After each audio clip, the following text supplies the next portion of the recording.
Hello, and thank you for joining me. My name is Mike Roberts, and welcome to this snippet from the Song of Solomon.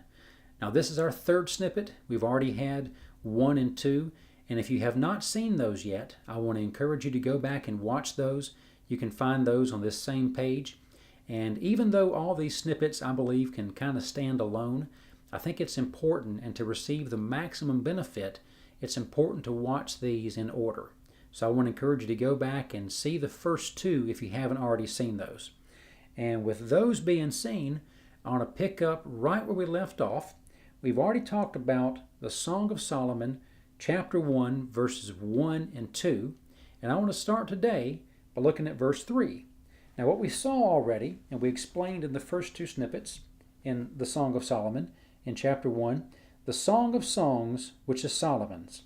May he kiss me with the kisses of his mouth, for your love is better than wine.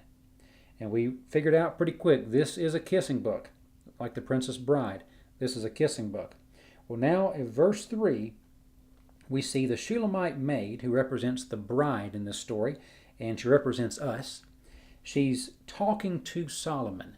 Now, Solomon represents Jesus in this story. And this is what she says to him. Your oils have a pleasing fragrance. Your name is like purified oil. Therefore the maidens love you. Your oils have a pleasing fragrance. Your name is like purified oil.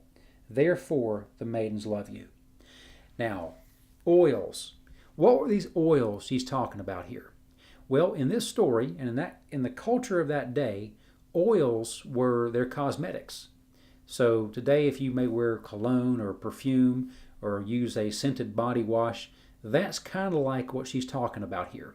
The oils that Solomon had, she says, have a wonderful, pleasing fragrance, and your name is like a purified oil. Therefore, the maidens love you. Well, what does that mean? His oils have a pleasing fragrance. Well, here's one thing to bear in mind. And as we keep going in this book, in future snippets, we're going to see that Solomon and the Shulamite maid, they were not from the same social class. As we know, love knows no boundaries. They fall in love, and he was the wealthiest man in the world, and she, I believe, was from a working class family.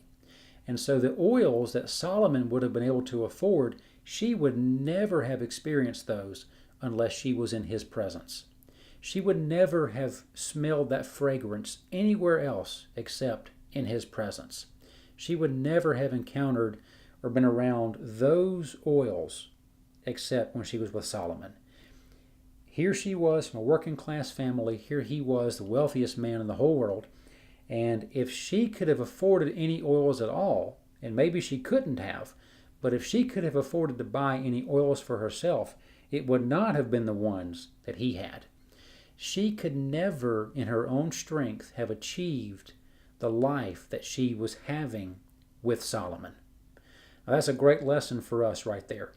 We can never do in our own strength what it takes to have the life that Jesus wants to give us. We can never be good enough in our own strength to access the life that he wants to give us.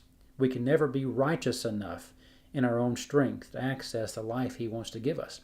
Just like this Shulamite maid would never have encountered that wonderful fragrance except in Solomon's presence, you and I can never truly encounter and experience the life of God except in the presence of Jesus.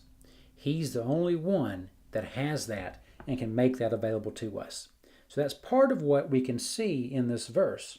Your oils have a pleasing fragrance. Your name is like purified oil. And the way oil was purified is it was poured from one container into another several times. And what would happen is impurities were left behind in the previous container. So oil was purified over being poured out several times. So imagine walking into a room where this fragrant oil has been poured out several times. Imagine the overwhelming, beautiful, wonderful fragrance you would smell. Well, the Bible tells us in Philippians 2 that Jesus has the name which is above every name. And one day every knee will bow, every tongue will confess that Jesus Christ is Lord. His name is that wonderful. He has the most wonderful name anywhere. His name we see in Song of Solomon 1:3 is like purified oil. So let's stop right there. In our fourth snippet, we're going to pick up in this same verse and learn more about these oils. Thank you guys for joining me. Hope you can join me again.